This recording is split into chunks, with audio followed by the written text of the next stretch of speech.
phong con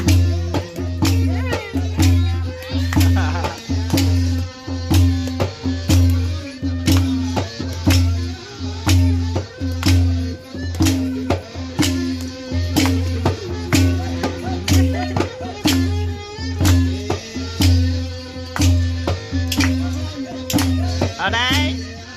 ra tay rom không à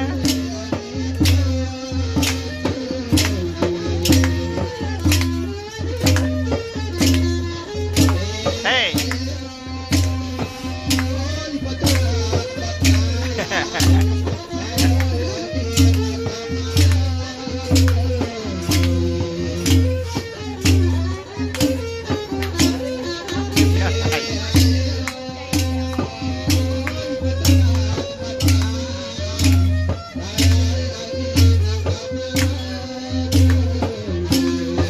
con phải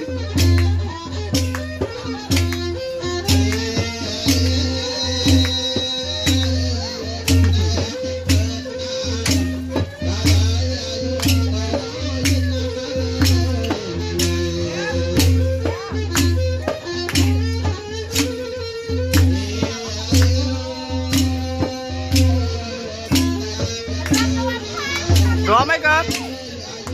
này hey ơi rồi tiền đây con tiền đây tiền đây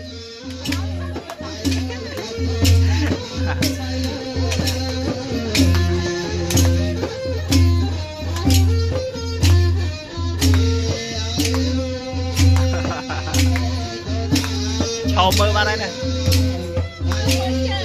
ở đây hey rom tam trái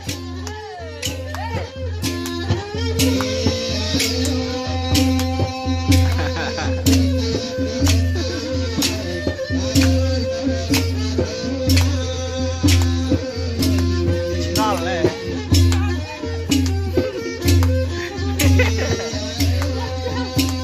rồi anh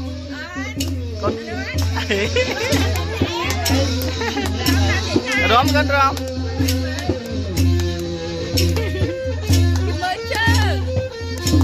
chai chai rom xa đấy chút chút chai chai rom xa ra đấy chưa chưa đã cất chưa đã rom tam chai đã nào